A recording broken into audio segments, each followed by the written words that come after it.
Edison, His Life and Inventions, by Frank Lewis Dyer and Thomas Commerford Martin. Chapter 2. Edison's Pedigree. Thomas Alva Edison was born at Milan, Ohio, February 11, 1847. The state that rivals Virginia as a mother of presidents has evidently other titles to distinction of the same nature. For picturesque detail, it would not be easy to find any story excelling that of the Edison family before it reached the Western Reserve. The story epitomizes American idealism, restlessness, freedom of individual opinion, and ready adjustment to the surrounding conditions of pioneer life. The ancestral Edisons who came over from Holland, as nearly as can be determined in 1730, were descendants of extensive millers on the Zuider Zee, and took up patents of land along the Passaic River, New Jersey, close to the home that Mr. Edison established in the Orange Mountains 160 years later. They landed at Elizabethport, New Jersey, and first settled near Caldwell in that state, where some graves of the family may still be found. President Cleveland was born in that quiet hamlet.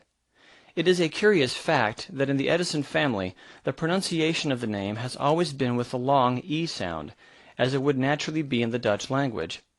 The family prospered and must have enjoyed public confidence, for we find the name of Thomas Edison as a bank official on Manhattan Island signed to continental currency in 1778. According to the family records, this Edison, great-grandfather of Thomas Alva, reached the extreme old age of 104 years. But all was not well, and, as has happened so often before, the politics of father and son were violently different. The Loyalist movement that took to Nova Scotia so many Americans after the War of Independence carried with it John, the son of this stalwart Continental. Thus it came about that Samuel Edison, son of John, was born at Digby, Nova Scotia in 1804. 7 years later, John Edison, who, as a Loyalist or United Empire emigrant, had become entitled under the laws of Canada to a grant of 600 acres of land, moved westward to take possession of this property.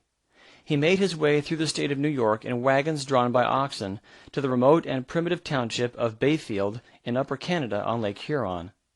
Although the journey occurred in balmy June, it was necessarily attended with difficulty and privation. But the new home was situated in good farming country, and once again this interesting nomadic family settled down. John Edison moved from Bayfield to Vienna, Ontario, on the northern bank of Lake Erie. Mr. Edison supplies an interesting reminiscence of the old man and his environment in those early Canadian days. Quote, "When I was 5 years old, I was taken by my father and mother on a visit to Vienna. We were driven by carriage from Milan, Ohio, to a railroad, then to a port on Lake Erie, thence by a canal boat in tow of several to Port Burwell in Canada across the lake, and from there we drove to Vienna, a short distance away. I remember my grandfather perfectly as he appeared at 102 years of age when he died. In the middle of the day he sat under a large tree in front of the house, facing a well-traveled road. His head was covered completely with a large quantity of very white hair, and he chewed tobacco incessantly, nodding to friends as they passed by. He used a very large cane, and walked from the chair to the house, resenting any assistance. I viewed him from a distance, and could never get very close to him. I remember some large pipes, and especially a molasses jug, a trunk, and several other things that came from Holland." Close quote. John Edison was long-lived, like his father, and reached the ripe old age of 102, leaving his son Samuel charged with the care of the family destinies, but with no great burden of wealth. Little is known of the early manhood of this father of T.A. Edison, until we find him keeping a hotel in Vienna, marrying a schoolteacher there, Miss Nancy Elliott, in 1828, and taking a lively share in the troublous politics of the time. He was 6 feet in height, of great bodily vigor, and of such personal dominance of character that he became a captain of the insurgent forces rallying under the banners of Papineau and Mackenzie. The opening years of Queen Victoria's reign witnessed a belated effort in Canada to emphasize the principle that there should not be taxation without representation, and this descendant of those who had left the United States from disapproval of such a doctrine flung himself headlong into its support. It has been said of Earl Durham, who pacified Canada at this time and established the present system of government, that he made a country and marred a career. But the immediate measures of repression enforced before a liberal policy was adopted were sharp and severe, and Samuel Edison also found his own career marred on Canadian soil as one result of the Durham administration. Exile to Bermuda with other insurgents was not so attractive as the perils of a flight to the United States. A very hurried departure was effected in secret from the scene of trouble, and there are romantic traditions of this thrilling journey of 182 miles towards safety, made almost entirely without food or sleep, through a wild country infested with Indians and unfriendly disposition. Thus was the Edison family repatriated by a picturesque political episode, and the great inventor given a birthplace on American soil, just as was Benjamin Franklin when his father came from England to Boston. Samuel Edison left behind him, however, in Canada, several brothers, all of whom lived to the age of 90 or more, and from whom there are descendants in the region. After some desultory wanderings for a year or two along the shores of Lake Erie, among the prosperous towns then springing up, the family, with its Canadian home forfeited, and in quest of another resting place, came to Milan, Ohio, in 1842. That pretty little village offered at the moment many attractions as a possible Chicago. The railroad system of Ohio was still in the future, but the Western Reserve had already become a vast wheat field, and huge quantities of grain from the central and northern counties sought shipment to eastern ports. The Huron River, emptying into Lake Erie, was navigable within a few miles of the village, and provided an admirable outlet. Large granaries were established, and proved so successful that local capital was tempted into the project of making a towpath canal from Lockwood Landing all the way to Milan itself. The quaint old Moravian mission and quondam Indian settlement of 100 inhabitants found itself of a sudden one of the great grain ports of the world, and bidding fair to rival Russian Odessa. A number of grain warehouses, or primitive elevators, were built along the bank of the canal, and the produce of the region poured in immediately, arriving in wagons drawn by 4 or 6 horses with loads of 100 bushels. No fewer than 600 wagons came clattering in, and as many as 20 sail vessels were loaded with 35,000 bushels of grain during a single day. The canal was capable of being navigated by craft of from 200 to 250 tons burden, and the demand for such vessels soon led to the development of a brisk shipbuilding industry, for which the abundant forests of the region supplied the necessary lumber. An evidence of the activity in this direction is furnished by the fact that 6 revenue cutters were launched at this port in these brisk days of its prime. Samuel Edison, versatile, buoyant of temper, and ever optimistic, would thus appear to have pitched his tent with shrewd judgment. There was plenty of occupation ready to his hand, and more than one enterprise received his attention. But he devoted his energies chiefly to the making of shingles, for which there was a large demand locally and along the lake. Canadian lumber was used principally in this industry. The wood was imported in bolts, or pieces 3 feet long. A bolt made 2 shingles. It was sawn asunder by hand, then split and shaved. None but first-class timber was used, and such shingles outlasted far those made by machinery with their cross-grain cut. A house in Milan, of which some of those shingles were put in 1844, was still in excellent condition 42 years later. Samuel Edison did well at this occupation, and employed several men, but there were other outlets from time to time for his business activity and speculative disposition. Edison's mother was an attractive and highly educated woman, whose influence upon his disposition and intellect has been profound and lasting. She was born in Shenango County, New York, in 1810, and was the daughter of the Reverend John Eliot, a Baptist minister and descendant of an old Revolutionary soldier, Captain Ebenezer Eliot, of Scotch descent. The old captain was a fine and picturesque type. He fought all through the long War of Independence, 7 years, and then appears to have settled down at Stonington, Connecticut. There, at any rate, he found his wife, Grandmother Eliot, who was Mercy Peckham, daughter of a Scotch Quaker. Then came the residence in New York State, with final removal to Vienna, for the old soldier, while drawing his pension at Buffalo, lived in the little Canadian town, and there died, over 100 years old.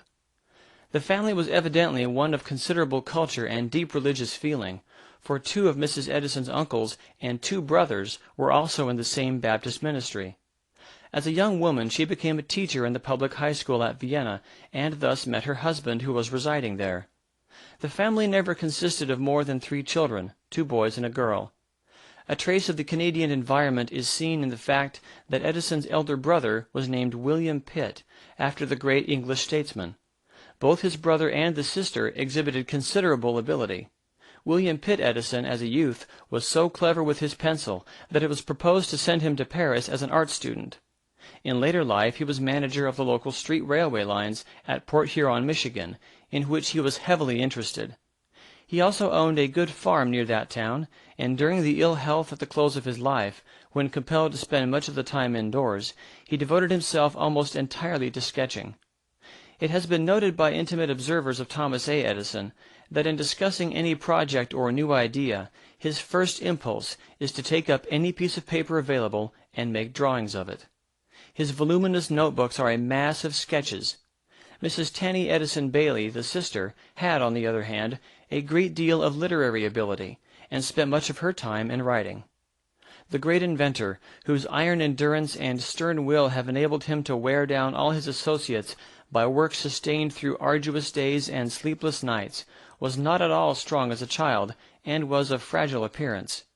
He had an abnormally large but well-shaped head, and it is said that the local doctors feared he might have brain trouble. In fact, on account of his assumed delicacy, he was not allowed to go to school for some years, and even when he did attend for a short time, the results were not encouraging, his mother being hotly indignant upon hearing that the teacher had spoken of him to an inspector as addled. The youth was, indeed, fortunate far beyond the ordinary in having a mother at once loving, well-informed, and ambitious, capable herself, from her experience as a teacher, of undertaking and giving him an education better than could be secured in the local schools of the day. Certain it is that under this simple regime, studious habits were formed and a taste for literature developed that have lasted to this day. If ever there was a man who tore the heart out of books, it is Edison, and what has once been read by him is never forgotten, if useful or worthy of submission to the test of experiment. But even thus early, the stronger love of mechanical processes and of probing natural forces manifested itself. Edison has said that he never saw a statement in any book as to such things that he did not involuntarily challenge and wish to demonstrate as either right or wrong. As a mere child, the busy scenes of the canal and the grain warehouses were of consuming interest, but the work in the shipbuilding yards had an irresistible fascination. His questions were so ceaseless and innumerable that the penetrating curiosity of an unusually strong mind was regarded as deficiency in powers of comprehension, and the father himself, a man of no mean ingenuity and ability, reports that the child, although capable of reducing him to exhaustion by endless inquiries, was often spoken of as rather wanting in ordinary acumen. This apparent dullness is, however, a quite common incident to youthful genius. The constructive tendencies of this child, of whom his father said once that he had never had any boyhood days in the ordinary sense, were early noted in his fondness for building little plank roads out of the debris of the yards and mills. His extraordinary retentive memory was shown in his easy acquisition of all the songs of the lumber gangs and canal men before he was 5 years old. One incident tells how he was found one day in the village square, copying laboriously the signs of the stores. A highly characteristic event at the age of 6 is described by his sister. He had noted a goose sitting on her eggs, and the result. One day soon after, he was missing. By and by, after an anxious search, his father found him sitting in a nest he had made in the barn, filled with goose eggs and hen's eggs he had collected, trying to hatch them out. One of Mr. Edison's most vivid recollections goes back to 1850, when, as a child 3 or 4 years old, he saw camped in front of his home 6 covered wagons, prairie schooners, and witnessed their departure for California. The great excitement over the gold discoveries was thus felt in Milan, and these wagons, laden with all the worldly possessions of their owners, were watched out of sight on their long journey by this fascinated urchin, whose own discoveries in later years were to tempt many other Argonauts into the auriferous realms of electricity. Another vivid memory of this period concerns his first realization of the grim mystery of death. He went off one day with the son of the wealthiest man in the town to bathe in the creek. Soon after they entered the water, the other boy disappeared. young Edison waited around the spot for half an hour or more, and then, as it was growing dark, went home puzzled and lonely, but silent as to the occurrence. About 2 hours afterward, when the missing boy was being searched for, a man came to the Edison home to make anxious inquiry of the companion with whom he had last been seen. Edison told all the circumstances with a painful sense of being in some way implicated. The creek was at once dragged, and then the body was recovered. Edison had himself more than one narrow escape. Of course he fell in the canal and was nearly drowned. Few boys in Milan worth their salt omitted that performance. On another occasion he encountered a more novel peril by falling into a pile of wheat in a grain elevator and being almost smothered. Holding the end of a skate strap for another lad to shorten with an axe, he lost the tip of a finger. Fire also had its perils. He built a fire in a barn, but the flames spread so rapidly that, although he escaped himself, the barn was wholly destroyed, and he was publicly whipped in the village square as a warning to other youths. Equally well remembered is a dangerous encounter with a ram that attacked him while he was busily engaged digging out a bumblebee's nest near an orchard fence. The animal knocked him against the fence, and was about to butt him again when he managed to drop over on the safe side and escape. He was badly hurt and bruised, and no small quantity of arnica was needed for his wounds. Meantime, little Milan had reached the zenith of its prosperity, and all of a sudden had been deprived of its flourishing grain trade by the new Columbus, Sandusky, and Hocking Railroad. In fact, the short canal was one of the last efforts of its kind in this country to compete with the new means of transportation. The bell of the locomotive was everywhere ringing the death knell of effective water haulage, with such dire results that in 1880, of the 4,468 miles of American freight canal that had cost $214 million, no fewer than 1,893 miles had been abandoned, and of the remaining 2,575 miles, quite a large proportion was not paying expenses. The short Milan Canal suffered with the rest, and today lies well nigh obliterated, hidden in part by vegetable gardens, a mere grass-grown depression at the foot of the winding shallow valley. Other railroads also prevented any further competition by the canal, for a branch of the Wheeling and Lake Erie now passes through the village, while the Lake Shore and Michigan Southern runs a few miles to the south. The owners of the canal soon had occasion to regret that they had disdained the overtures of enterprising railroad promoters desirous of reaching the village, and the consequences of commercial isolation rapidly made themselves felt. It soon became evident to Samuel Edison and his wife that the cozy brick home on the bluff must be given up, and the struggle with fortune resumed elsewhere. They were well-to-do, however, and removing in 1854 to Port Huron, Michigan, occupied a large colonial house standing in the middle of an old government fort reservation of 10 acres, overlooking the wide expanse of the St. Clair River just after it leaves Lake Huron. It was in many ways an ideal homestead, toward which the family has always felt the strongest attachment, but the association with Milan has never wholly ceased. The old house in which Edison was born is still occupied, in 1910, by Mr. S. O. Edison, a half-brother of Edison's father, and a man of marked inventive ability. He was once prominent in the iron furnace industry of Ohio, and was for a time associated in the iron trade with the father of the late President McKinley. Among his inventions may be mentioned a machine for making fuel from wheat straw, and a smoke-consuming device. This birthplace of Edison remains the plain, substantial little brick house it was originally, one-storied, with rooms finished on the attic floor. Being built on the hillside, its basement opens into the rear yard. It was at first heated by means of open coal grates, which may not have been altogether adequate in severe winters, owing to the altitude and the northeastern exposure, but a large furnace is one of the more modern changes. Milan itself is not materially unlike the smaller Ohio towns of its own time or those of later creation, but the venerable appearance of the big elm trees that fringe the trim lawns tells of its age. It is indeed an extremely neat, snug little place, with well-kept homes, mostly of frame construction, and flagged streets crossing each other at right angles. There are no poor, at least everybody is apparently well-to-do. While a leisurely atmosphere pervades the town, few idlers are seen. Some of the residents are engaged in local business. Some are occupied in farming and grape culture. Others are employed in the ironworks nearby at Norwalk. The the stores and places of public resort are gathered about the square, where there is plenty of room for hitching when the Saturday trading is done at that point, at which periods the fitful bustle recalls the old wheat days, when young Edison ran with curiosity among the 6- and 8-horse teams that had brought in grain.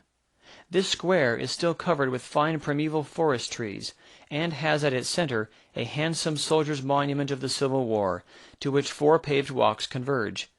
It is an altogether pleasant and unpretentious town, which cherishes with no small amount of pride its association with the name of Thomas Alva Edison.